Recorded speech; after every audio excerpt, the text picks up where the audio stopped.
This is slab drilling. This is slab drilling. It's about 8:30 in the morning and I'm in the middle of feeding the cats. Piggy's already fed. You can see him in the cat tree. This is what you have to listen to while you're trying to get ready. Feed your cats. That's Al there. Feed your cats and somehow prepare to stand at the front of the block for 8 hours in protest against the noise of slab drilling. It's a noise that churns your stomach. I had a couple of biscuits. I had to put them down. I felt immediately sick. You can't concentrate. You forget where you've put things. You're in such a state of panic and alarm. There was also some sledgehammering going on, and I think there were 2 slab drills going on simultaneously. There is nothing more we can do. Barry Tebb has written to Councillor Nemeth. He's written to Karen Buck. He's written to Mr. Wilkinson, who heads the Noise team. He's written to the head of the environment, and there's nothing that we can do.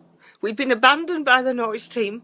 We've called them for 3 infringements, and as has Rob on the roof and his wife yesterday. There were 2 infringements yesterday. They don't come out anymore. If they do, they go straight to the builders. It's as though the tenants are spoiling the wages of the builders.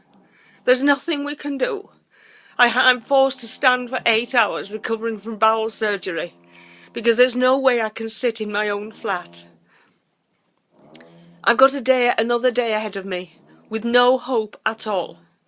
With this going on indefinitely, I can't console my cats. There's nothing that I can do. I can't console myself. Yesterday it seemed as though we'd hit rock bottom. There's nothing more that can be done. But what you can hear is slab drilling in the background. And there were 2 slab drills operating this morning. That's the noise. It's like an occupying army arrives at 7:30. There is nothing we can do.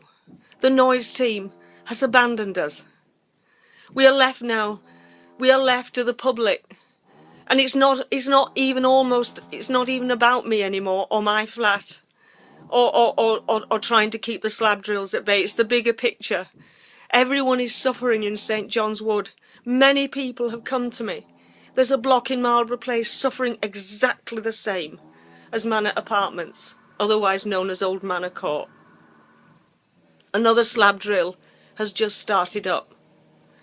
There's nothing, absolutely nothing that we tenants can do anymore. My protest can only achieve so much. Legislation has to be drawn up to rein these builders in. You cannot ruin people's lives every 2 years with another renovation of the block in which they live. We are statutory tenants. The tenants are evicted. They're almost transient tenants as far as these property developers are concerned. We are statutory tenants. We have nowhere else to go. The flat owners, the homeowners themselves are suffering. There's a tenant here who is 4 months pregnant. They're just about to start granite cutting in the flats. The marble has already started to arrive last week. I cannot imagine what is going to happen when they start to cut granite in the flats. It's the most toxic substance known to man. And the last renovation 2 years ago, it was 6 weeks of 8 hours a day sawing granite in the garage area. I know because I could hear the saws cutting.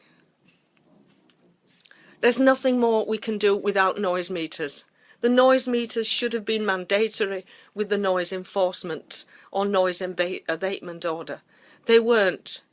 It was left to the builders to install their own noise meters, and we all know what that amounts to.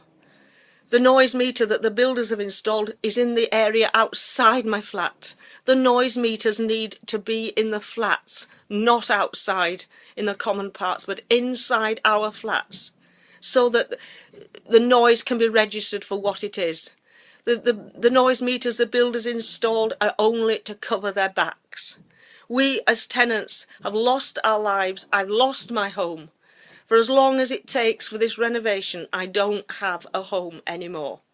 If there is anyone listening or viewing this video, if there is anything you can think of, please, please, please get in touch with Councillor Nemeth, Karen Buck, the head of the Department of the Environment. Legislation has to be drawn up. These builders have to be reined in. Someone is going to die. They're going to die by their own hand because they won't be able to cope.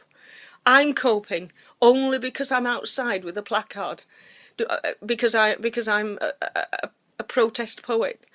Some people won't have that resource. They won't be able to bear with this for the bigger picture, and they could die. Please, please help us. The slab drilling is one floor above me. 2 years ago I had it on the floor above me. And there was nothing I could do. I spent 5 months in a recovery centre in Daleham Gardens, just at the back of the Tavistock Clinic. That facility has now been reduced to 6 weeks. I lost 3 cats at the beginning of this year, so I've had my 6 weeks. There is nothing I can do. Absolutely nothing. I suffer from hyperacuity. It's a terrible, terrible condition to suffer from. If you step out into the traffic, it's unbearable sometimes. And yet, that's where I've got to stand, in the traffic roar, which is nothing like this. Please try and help us. You will be helping all people who are suffering in London from slab drilling companies, property developers. There's nothing more I can say.